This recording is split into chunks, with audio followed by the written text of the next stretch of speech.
Every Tuesday, we get to talk with Dr. John Braccio, who brings us a little free advice from Regional Psychological Services. Doc, it's great to have you on. Hey, what's up, Doc? Well, good morning. Good talking to you. And I think we're talking about an important topic today because, learning from mistakes in the past is a good thing to do.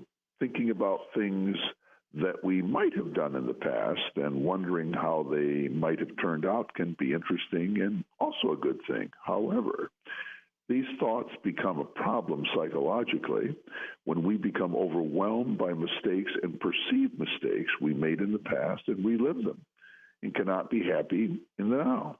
This is kind of a low-level type of post-traumatic stress disorder. This is when people just keep these thoughts about things that they did or felt could have been done differently, and they really impact them negatively, and they really just have trouble moving on. And then you have the anxiety creating what iffing, the classic, what if this had happened? What if this had happened?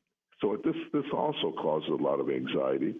It can also lead to psychological turmoil by not being happy in the present, thinking about all the wonderful things, Mike, all these wonderful things the person believes would have occurred if they had only done certain things. Of course, no one knows how events would have worked out. I'm a choice not made, but you have trouble convincing someone of that who says, if I had just taken that job, my life would be different. If I'd gone to this university or college, if I had studied this, if I had married that person, if I had moved, well, you can't do that because it didn't happen. One cannot allow self to be negatively impacted by the past. If you find past mistakes or perceived loss of opportunities are causing you this grief, well, these are some suggestions I'm giving here about what you can do to really try to move on. Remember, you can never could have, should have, might have, ought have. Those are words that relate to the past. So you can't say, golly, Mike, I could have or should have or ought to have done your work. My whole life would be different. I could be on the radio talking to people all the time, impacting you people, are. Going to meetings. Well, but I want to be on more. I want your time. But see this.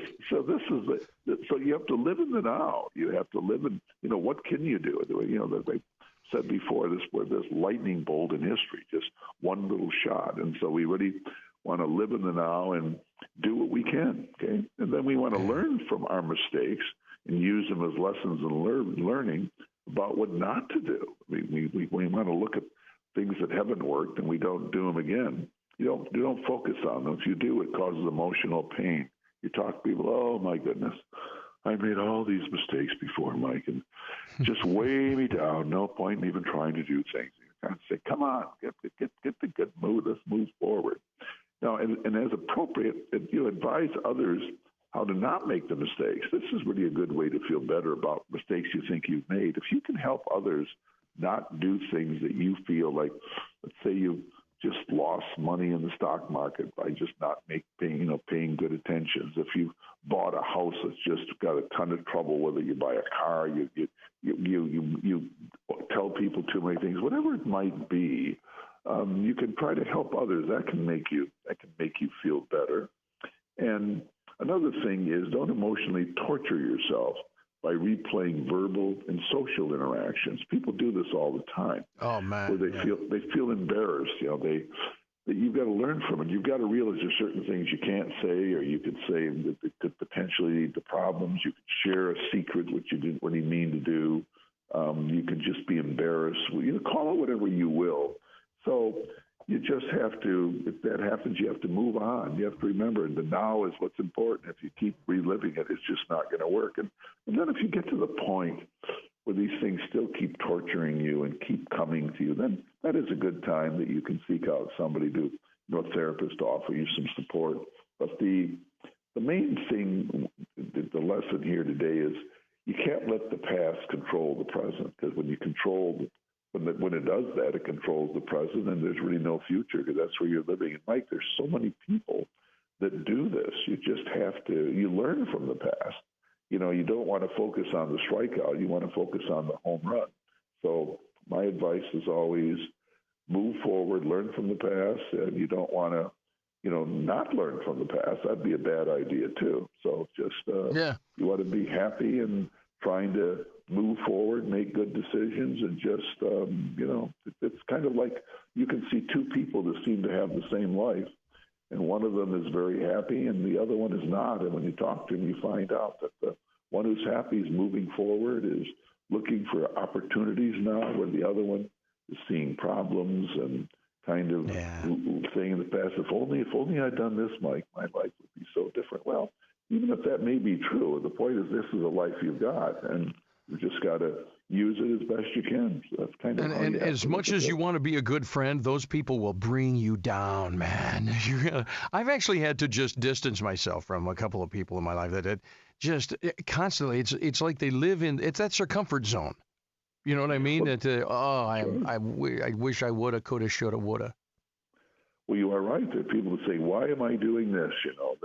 And basically, life is a series of decisions. Now, certainly bad things can happen to you. Opportunities can be lost so they weren't given to you, even if you were ready and you wanted it. And you took an opportunity that all of a sudden fell apart. I mean, all these things can happen in life. All of that is true.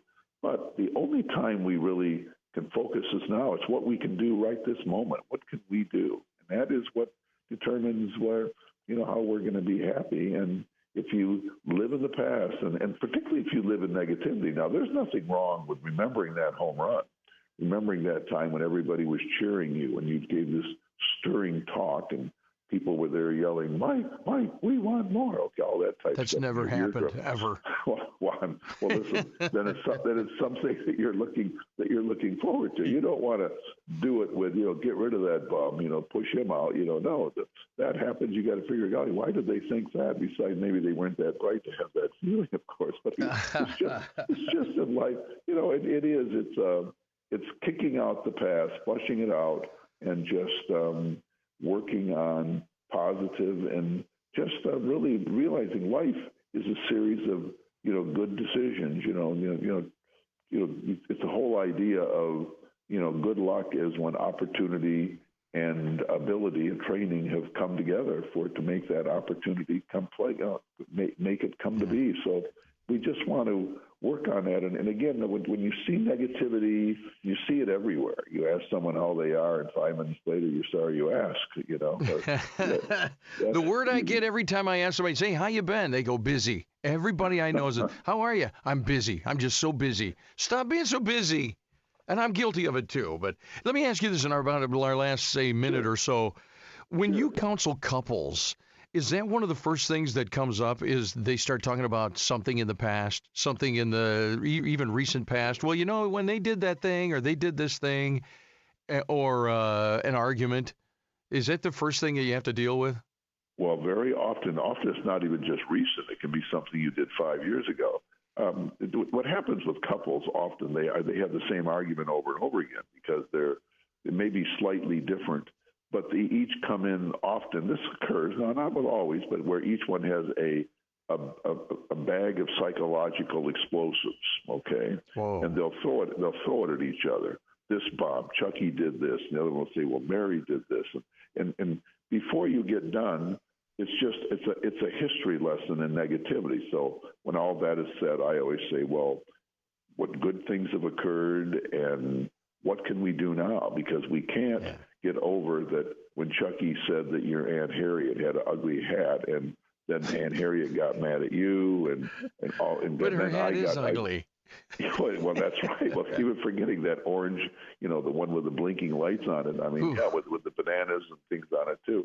So yes, often couple work. That's often what I see in couple work, where people bring in a very large number of griefs, and many of them can be many years long. So the first stage is not, you got to learn from these things, and people have to work out these areas of disagreement, but you do have to deal in the now, and you can't be focusing on previous fights. You have to work on positive movement and making things positive in the present and hopefully then into the future.